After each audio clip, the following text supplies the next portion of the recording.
Good afternoon from Cobram in Northern Victoria, and thank you for your interest in attending our Management versus Leadership webinar.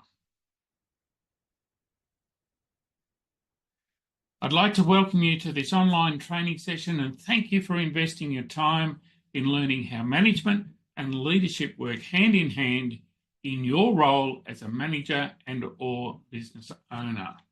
For those of you that don't know me, my name is Badura, and I'm honoured and feel very privileged to have gained significant business knowledge throughout my 30+ years in senior management roles within the corporate food industry and being in business for myself since 2006. During that time, I've been responsible for implementing significant cultural change in many different and varied business environments. And I look forward to sharing some of this experience with you here today.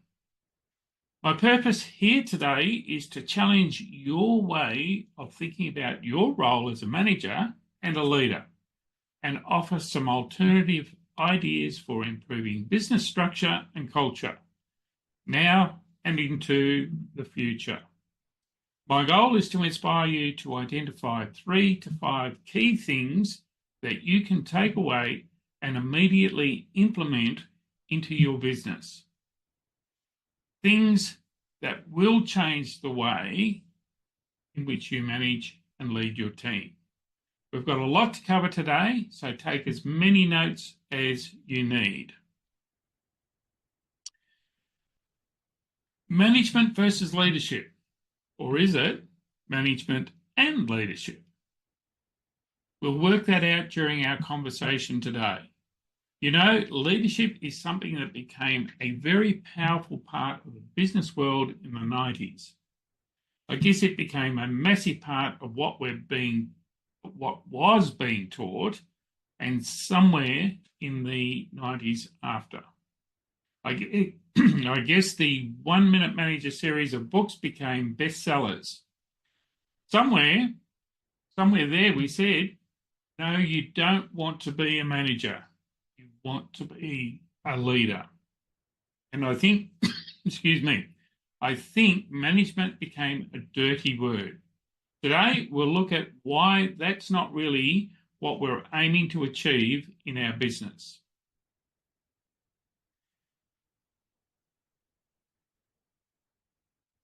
If you build a team of great people, they build a great business.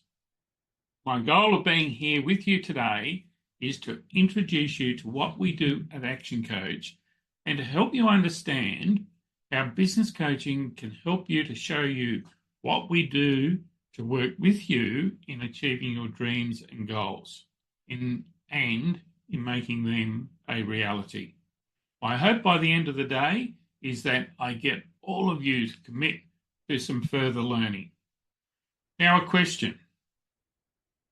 How does someone become a leader? Are they born or made? Are they born with leadership tendencies, or have they made it into leadership through learning, mentoring, and practice? I look back on my life and I can see that I adopted leadership roles from a young age in Scouts, school, and football.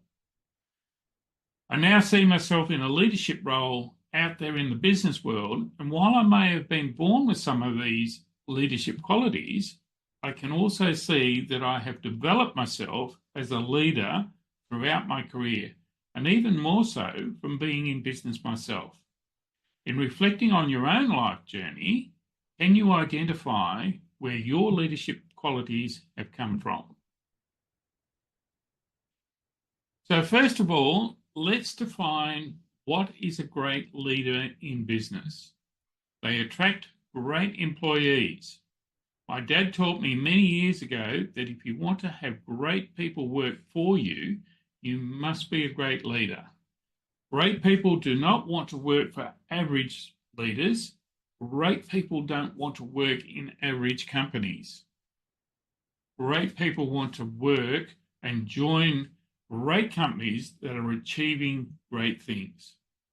Not only do leaders attract great people, they build great people. You know, I've said it over and over, and I think even said it earlier here today in the webinar. If you build your people, they build your business. If you don't build your people, they can't build your business.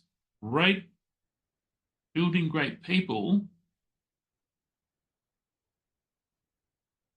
If you don't build your people, they can't build your business. Build great people and they will build great companies. I love one of Richard Branson's quotes where he implies, learn to look after your team first and the rest will follow. That, I think, is probably the simplest way to put it. To build a winning team, you need to keep them. So, great leaders retain great people by training and developing them into becoming leaders within their businesses. Another Richard Branson quote that is very relevant here is, train your people well enough so they can leave. Treat them well enough so that they don't want to. In this day and age, it takes both management and leadership to do that. Now, if we go through and start thinking about management and leadership, and we add this third term, coaching, is coaching part of management and leadership? How does coaching fit into management and leadership? That's something we're going to get into more and more today. Now, what is coaching? If I can give you the simplest definition of coaching, coaching is using questions. Okay, coaching is using questions to achieve a desired outcome. No more complex than that. If we think about it, what we do as coaches is we ask great questions that people have never thought of before, and by asking them the questions, you will get them to start thinking about the answer. Then all of a sudden, they'll come up with those answers themselves. Let me give you an example of how I coached a direct report to step up into management and leadership. Back in my corporate days, I had a supervisor who was really sitting on the fence. There were times where he would lean towards his staff and support them. There were other times where he would lean towards management and support them. It meant he was sitting on the fence and really not deciding either way.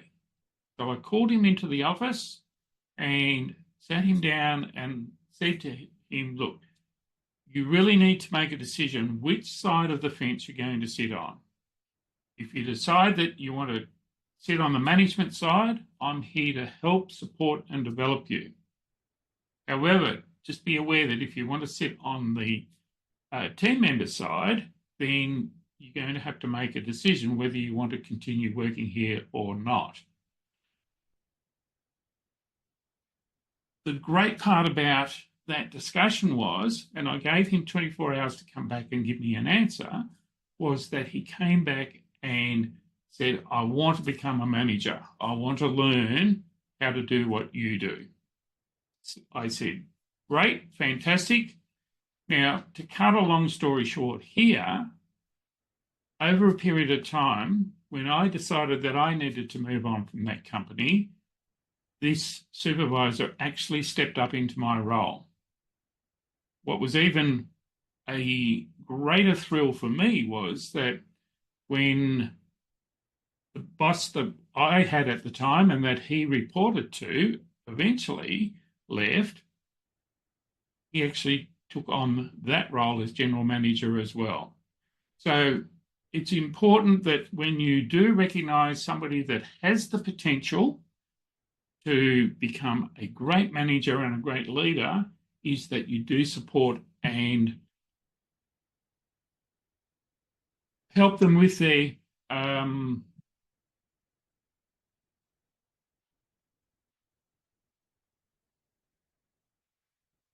I challenge my clients all the time. I challenge my own team all the time when they come to me with a goal.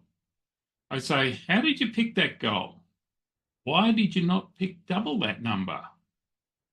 And what would happen if you did pick double that number?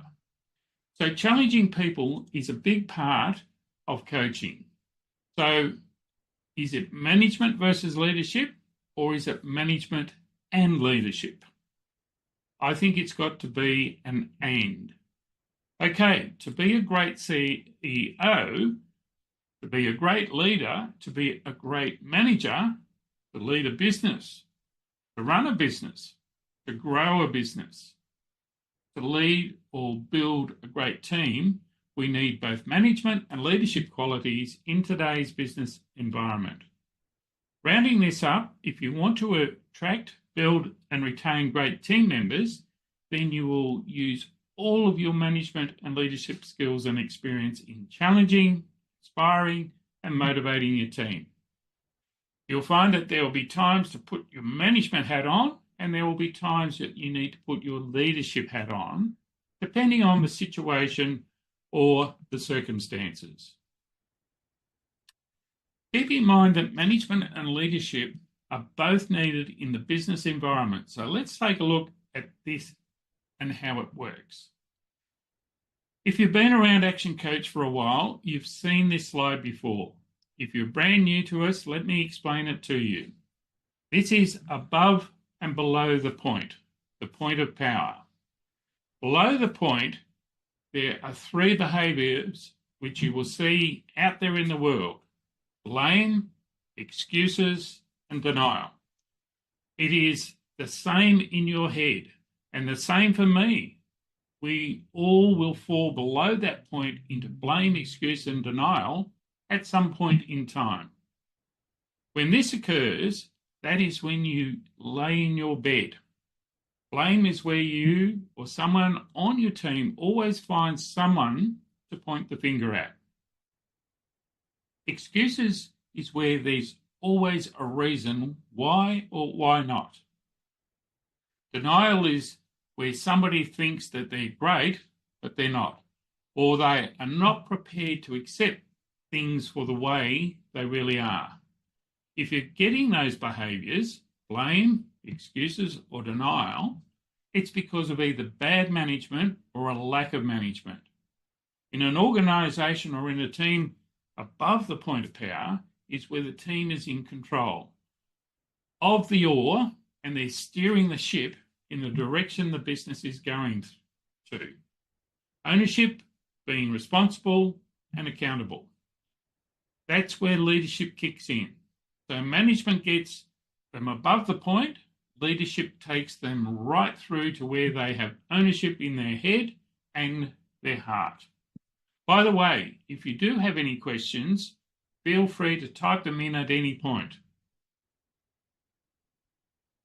As I mentioned, there will be times that we will drop through the point of power into blame, excuse, and denial area. One thing my coach taught me was that as soon as I identified that I was below the point, I was only allowed to be there for up to 1 hour. When you realise that you are below the point, this is where we do not want to be. If our team members see us here, we will likely drag them down with us, and that doesn't serve anyone very well at all. Look for the best way that you can get yourself back above the point of power. Is it in downing tools and going for a coffee? Is it calling a friend? Is it going for a walk to regroup? When we first started to look at an organisation and we start with a business owner or a C-level exec, we ask them to rate their people. Don't rate them on above and below the point. Rate your people on blame, excuse, denial, ownership, accountability, and responsibility. Where are they? Put them onto a chart. So you'll see business owners sit down and go, yep, I've got Bob at denial. I've got this person at excuses, that person at blame, another person at responsibility. This person is accountable. And then this person is at ownership.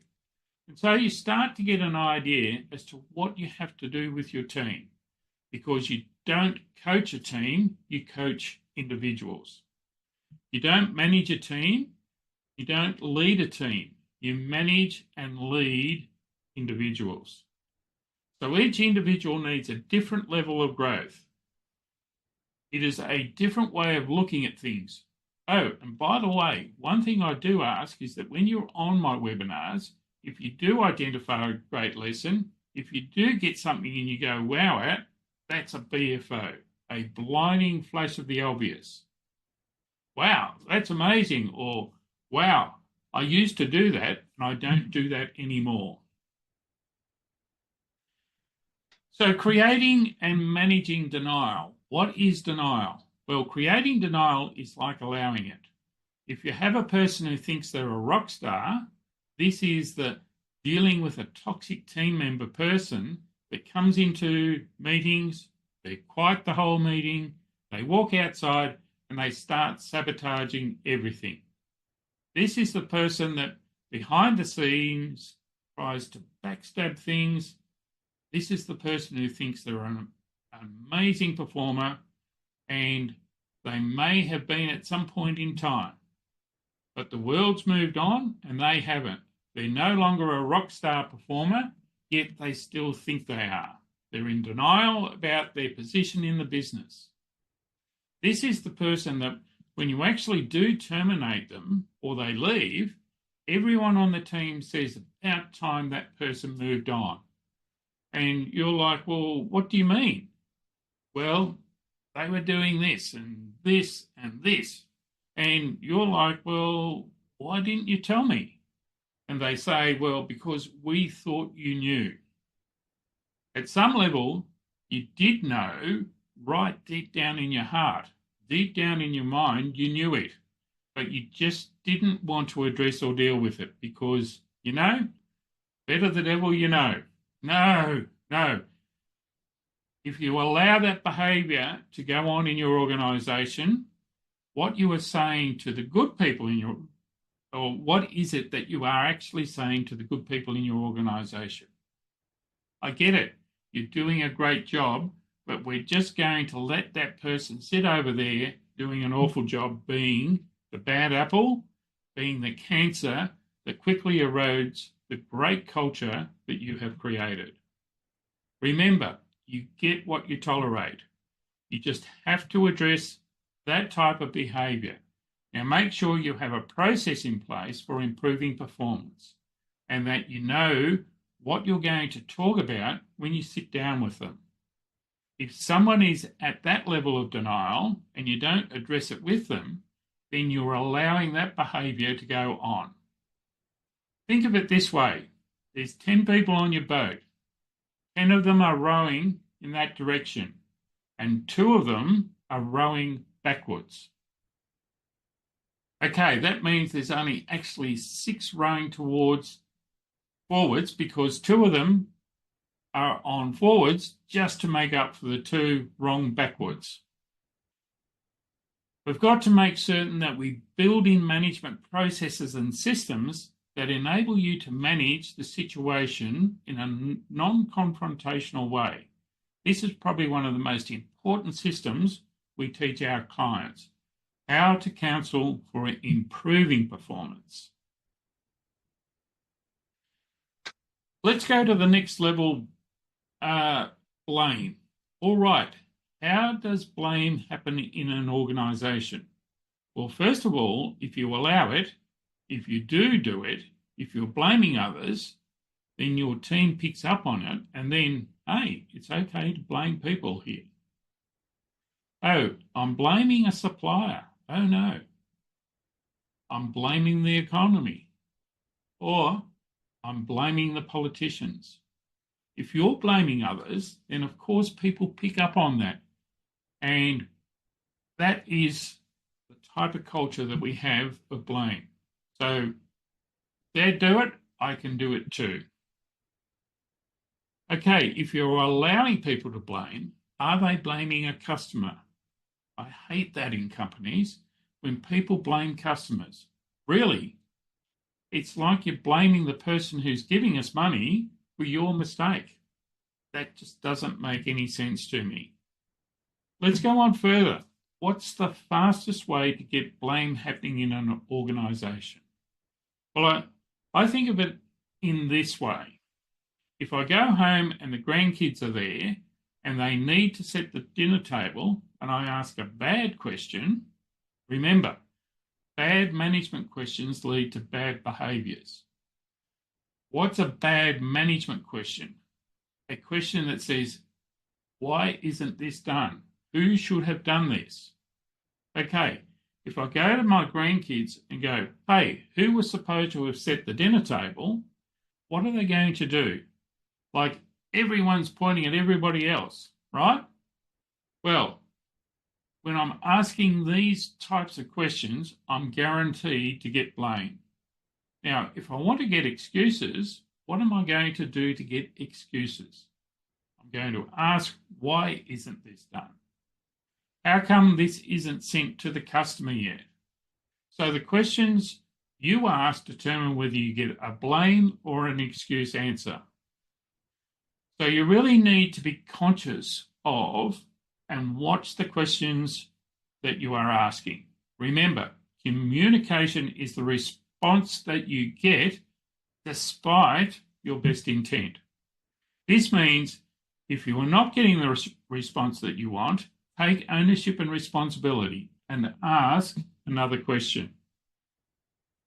A great manager and leader that I learned from many, many years ago taught me that my job as the manager was to ask forward-moving questions. This means we ask forward-moving questions instead of why isn't this out to the customer? Ask what do we need to do to get this to the customer? It's a different focus.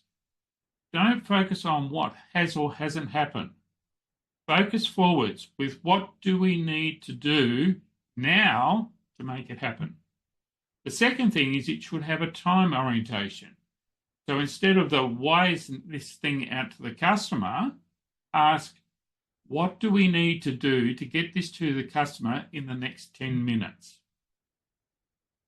Okay, so I've now added a time orientation. The third part to it is you want to add detail orientation. Okay, what are the first two things you need to do to get this to the customer in the next 10 minutes? Make them think so that they take immediate action. Remember, management is about competency and productivity. Write those two words down, competency and productivity. By the way, at the end of the session, I'll be giving you an opportunity to join our 12-week management training program, where you will learn more about how to be a better manager and a leader. Either way, if I'm going to build competency and productivity in my team, I need to make people think. If I want them to be more competent, I need them to be thinking ahead, thinking about the next step before they get there. This is how we begin to build trust with our team. When I look at the mistakes I see in management, the number one dumbest mistake is my door is always open philosophy. This is a dumb mistake. Why? Let me explain it to you. When they come to you, they ask you a question. And what's the thing that most managers do? They offer an immediate solution to the team member's problem or issue. The team member quickly learns that if they have a problem, they can quickly take it to their manager and they will answer it. In other words, they don't have to think, as it will get resolved for them. For the manager, I call this the superperson syndrome. What does superperson syndrome mean?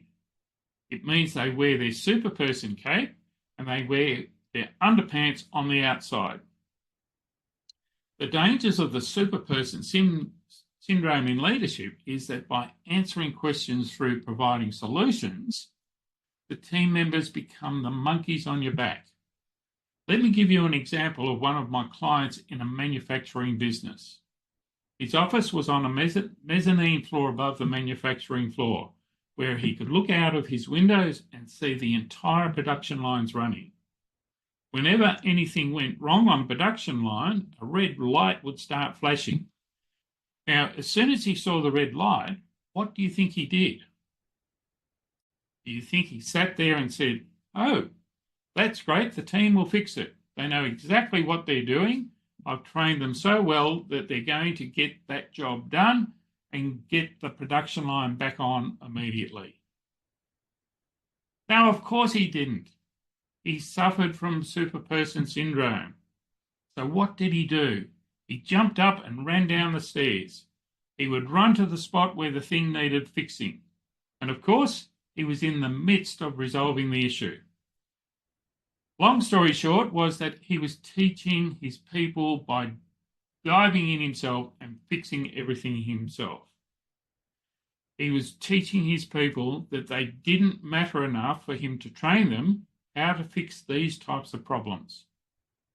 His mindset was, "You're not smart enough to fix this. I'm the only smart one enough to fix this." And you know what? The team quickly worked out that if the line stopped, they would get a 10-minute break, because all they had to do was stand there and watch and wait while the manager fixed everything. Superperson syndrome. How much do you suffer from it? On a scale of 1 to 10, how much do you suffer from superhero-itis? In the early days of my management career, I did suffer from superhero-itis. It made me feel important, felt like I was leading the team. And then I read The 1 Minute Manager Meets the Monkey. I quickly learned that by doing things for others, I was not being an effective leader or manager. I also learned the principle of answer a question with a question rather than answer a question with a solution. In overcoming the superperson syndrome, we're going to start answering questions with a question. We're going to start them thinking that if they come to you with a question, they must come with a minimum of 2 solutions on how they can move forward with their problem. You can ask additional forward-moving questions, so we get the solution moving forward, and then we can bring the problem up later. When there's high emotion, there is low logic. You need to avoid this situation. When your team member makes a mistake, they already know that they've made the mistake. Don't make them hide their mistakes by pushing down on them. Address the mistake by discussing how can that mistake be avoided in the future. When you address what do we have to do to fix this, how are we going to get this to the customer in the next 10 minutes, and what's the first 2 steps to take, this moves them forward. Come back to them later on when you're out of emotion. Then you can both deal with what actually happened in that scenario. Leading responsibility. It's about responsibility of managing it versus them taking responsibility and managing it for themselves. If we have good management systems in play, then we are in a position of making sure that they take 80% of the responsibility for their own tasks, and then they only need about 20% of management. See, people often argue with me on one point, and that is they use this term micromanagement. They say you don't want to be a micromanager. Think of management as like raising a child. Until they have competency and productivity, you will need to micromanage them. You need to micromanage some people just until you build their competency and build their confidence. Now, I don't want to micromanage them for long. If I have to micromanage them and they've been here 5 years, then either my management is really bad and I'm not building any competency in that person, or I've got the wrong person. So you need to micromanage and build competency and build productivity. so that they get to that level of responsibility and they learn to take responsibility for themselves versus you having to manage it into them. About 80% of that should be the management system. About 20% of that should be you as the manager actually helping them sustain that. People do need someone to report to. If you've got no one to report to, they will not perform at the level that they could perform at. If they're not measured on a daily basis and weekly basis, think of it this way. If you're working out and enjoy working out by yourself compared to when you join a class workout or when you work with your trainer, you will work out much harder when they are managing you, pushing you, cajoling you, getting you to do more than if you just did it by yourself. Once the team members have taken responsibility for themselves, once they're thinking for themselves, once they're doing it themselves, then they will be promotable. Until they are at that full level of responsibility and taking self-responsible. Be careful not to over-promote people. It's the fastest killer in any organisation.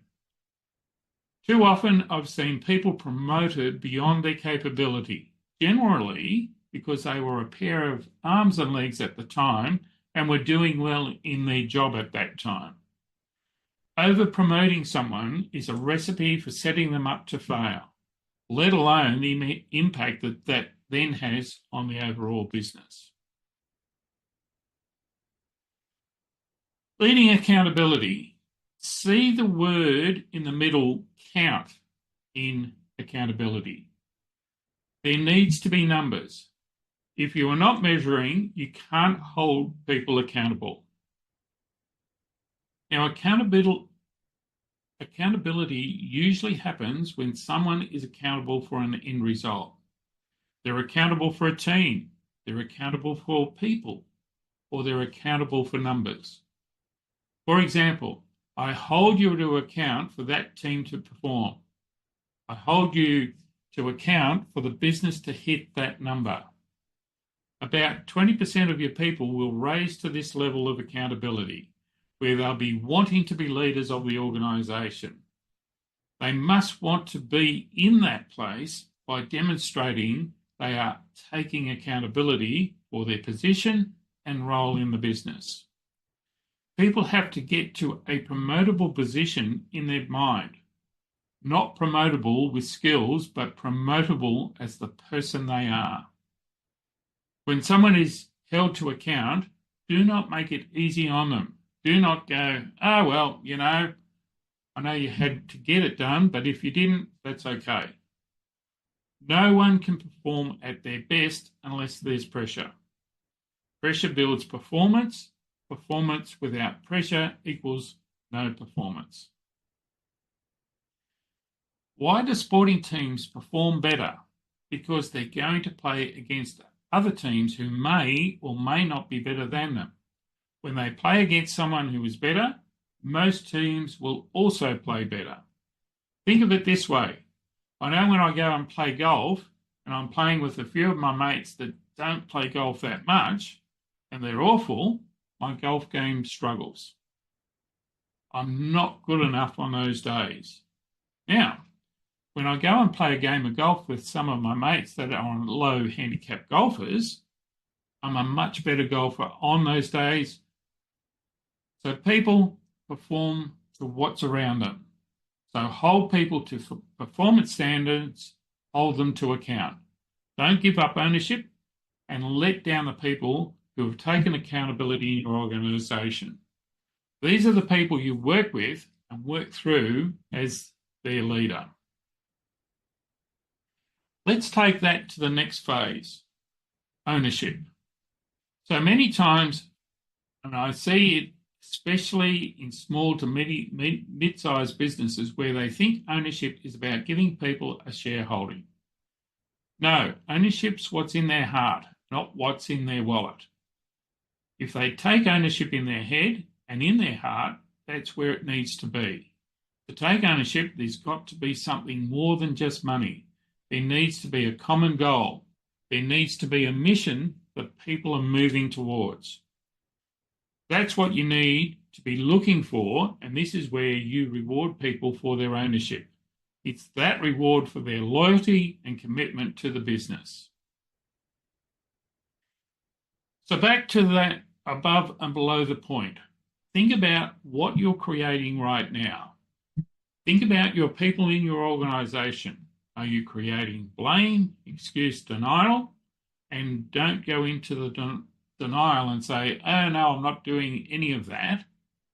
No, that's not the way we play this game. The way this game is played is we sit back and we go, okay, what am I actually creating here? When you look around you, go, you know what?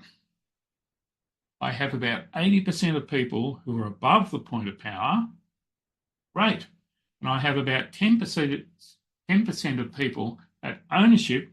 Excellent. What do we have to do to get the rest there? What's one or two things that you can do? Let's go into that. Let's go back to the qualities of a great leader and start managing ourselves in this process. Who do you need to become? Remember, when you set a goal and you grow into the goal, you need to keep growing. So keep learning, keep growing into your goals. When we take a look at all of these things here, you may want to take a screenshot of this, by the way. You can almost say, you know what? What I actually need to do is to rate myself on all of these things. Now, why do I bring this up? First of all, the first 2 points, if a manager's job is productivity and competency, that's their job to build competency and build productivity into the organisation. The leader's job is to build passion and responsibility. Give them that focus where they're needing to go. So if you as a leader can achieve these 2 things of developing passion and focused people, then you've done your job as a leader. All of these aspects of leadership qualities are definitely things that we need to do. Now, by the way, if you have not already seen the details about our next 12-week management training program, I will give these to you at the end of the webinar. We also have a leadership training program that we'll be introducing early next year. When we ran the management program in June this year, one of the directors of the company registered himself and 2 of his managers for the program. When they got to week 10 of that program, the director called me and asked if he could register 8 more of his managers in the next program that we were running. In this case, we exclusively ran the management program for that business. So I'm happy to chat with you about these programs after this event. What is great management? What does it look like? What is our management system? What is great leadership and how does that work? Firstly, great management. We believe that a team member needs to create 2 lists. Number 1 list is their daily list, and we call that their frog list. It's related to the book Eat That Frog by Brian Tracy. And the frog list identifies the things you must do tomorrow. So before people leave the office today, they have to complete their frog list for tomorrow. Now, let me tell you why I first started this. I started this because I was one of those people that couldn't leave work at work. Anyone suffer from that disease? Wave at me. So what I ended up doing is I wrote myself a list every day, always at the end of the day, of what I needed to do and or achieve tomorrow. So by setting my goals, 2 to-dos and 2 achieves for the next day, and funnily enough, doing that not only allowed me to leave work leave my work at work or increase my ability to leave my work at work, but it increased my own productivity by at least 30%. When we started to do this with the team as well, we found the same for every team member in the business.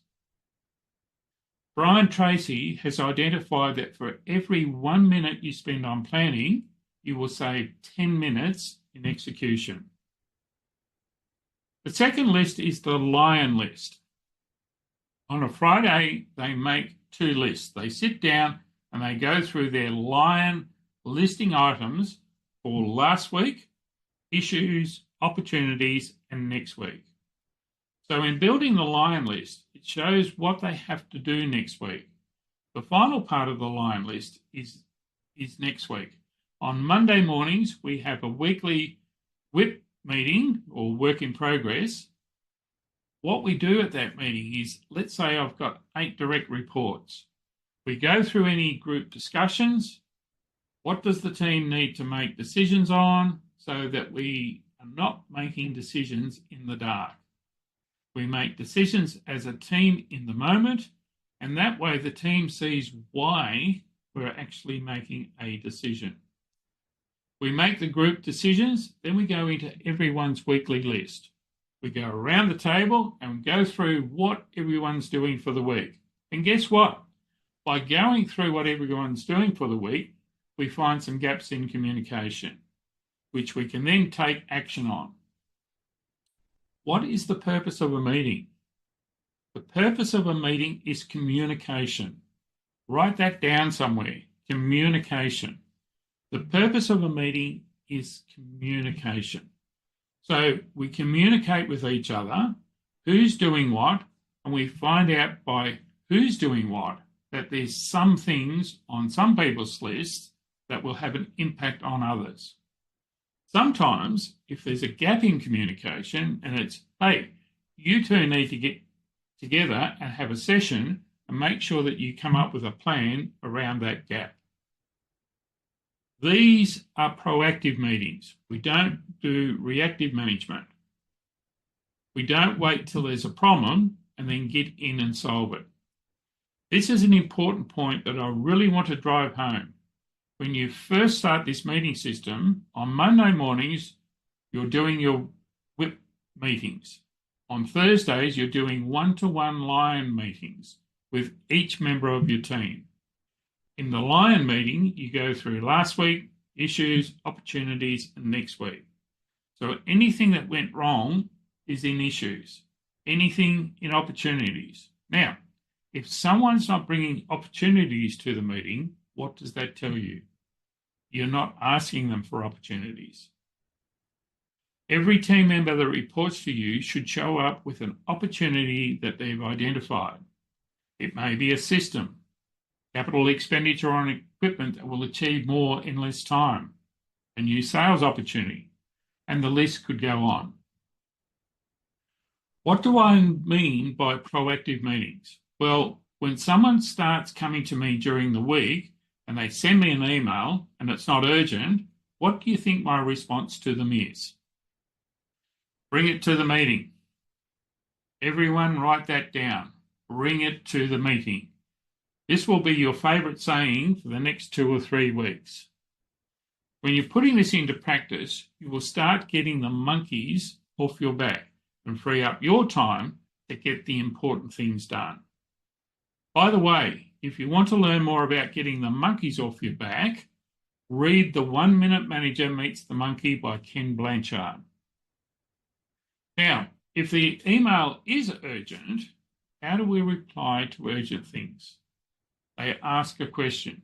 You answer that question with a question. My 20-60-20 rule is a very simple one. If I give someone 10 days to get a job done, 2 days into the task or 20% of the way into the task, I'm going to go and check. Hey, how are you doing with that? What am I checking? I'm checking that you've started the task or project and are they on track? If they haven't started, well, what do you need to do to get started? At around the 60% of the way in, check on the progress again. And so 20 plus 60 is 80%. So in 8 days, I'm going to go back and check on the progress again. I call this delegation without abdication. That means we are delegating without absolving our own responsibility for ownership of getting the task or project completed. This leads me to management by walking around. Let me give you an example. One of my clients was in the construction business, and I asked him, "How are your job sites doing?" And he looked at me and said, "I don't know. I don't go to the job sites." I said, "Really? I want you to visit 2 job sites a week from now on." Amazingly enough, by getting up and going and visiting 2 job sites a week, he learned so many stupid things that were going on in his company that were wasting his money.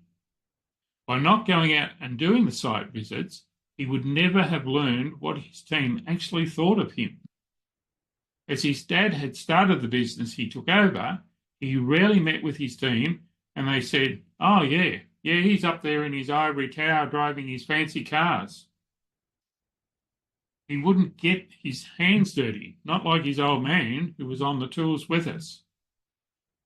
The team didn't think good things of him as the leader.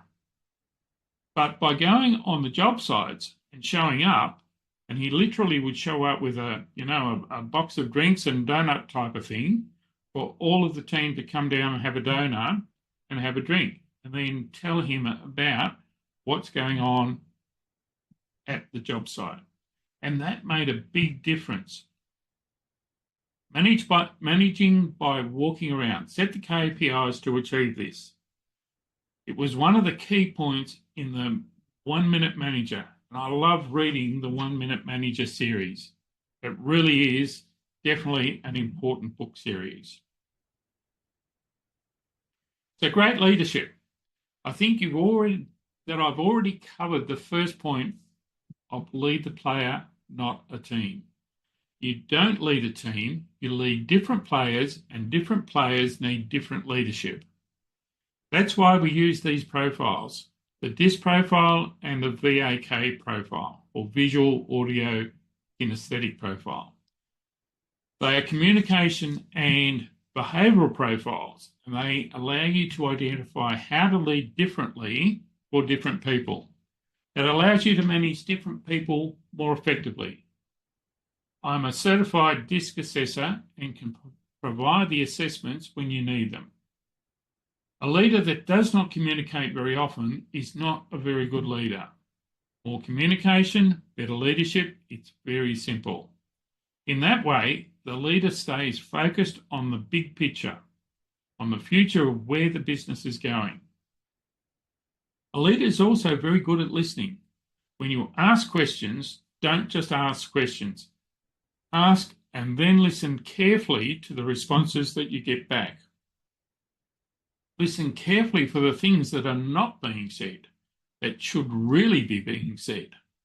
When you listen carefully, you will be able to ask better questions. Lead ship. Set an example for the team, but steer from the back of the ship. I've always had that simple statement in my mind that, and I'm not sure if you're familiar with boats at all, but the steering for a sailing boat is at the back, so the captain can see everything that's going on. I see too many leaders who lead from the front.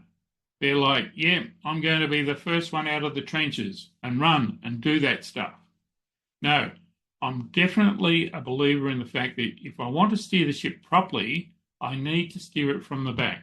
I need to be able to see everyone and everything that's going on in the organisation so that I can get a good picture of that.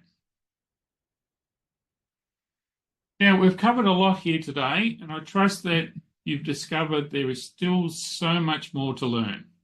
Remember the director of the business who added 8 more of his managers to the training program? I speak with him every fortnight, and each time we speak, he is truly amazed at the improvements that he's seeing in his team with ownership. accountability, and responsibility.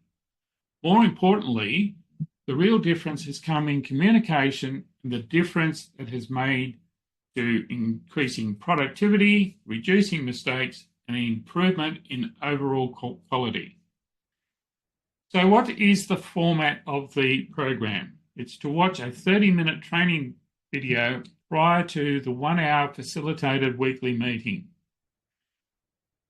In terms of time commitment, you'll need to allow an additional 1 to 2 hours every week to implement the actions that you commit to each week. Anyone in your organisation that is in a management or leadership position, that's who it's going to be suitable for. The cost for the program is a weekly investment of $100 exclusive per participant for the 12 weeks. And the outcomes that you can expect is improved communication skills, building effective teams, and getting more done in less time, which ultimately increases your profits. Now, here's a quick message from the founder of Action Coach, Brad Sugars, about management. For quite some time, the distinction between management and leadership. And we know that for organizations to do great, they need strong management in their organization. The old axiom of you cannot manage what you do not measure, the 1-minute manager series. Obviously, understanding day-to-day management and getting the competency and productivity into an organization is of vital importance. Now, why 12 weeks? Well, everything that we do takes time. And if we try and do it over a 12-hour training session or a 1-day training session, we know the implementation will be low.